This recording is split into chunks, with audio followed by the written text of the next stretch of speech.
Bwe tuba bakubeera mu bizinesi eno gye tulimu nga ffe tugikola nga si gavumenti yegikola, twetaaga ekintu dereeva wa ttakisi ne nannyini mmoloka kye basobola okufissaawo ssente. Naye olw'okuba gavumenti eyagala okwapuguleedinga, kye twava tugamba nti tusobola okuva mu 14 ne twongeramu abantu nga 4 oba 6.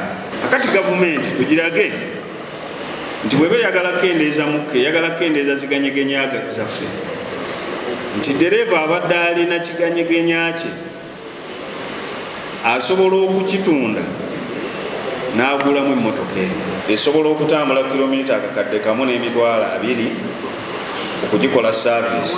Anaaba asoose okutereeza empapula ze,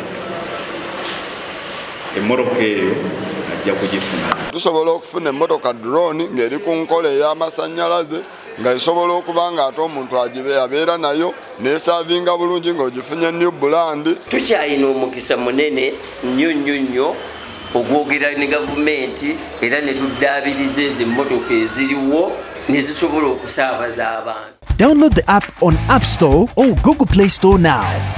Vision Digital Experience, the future of media.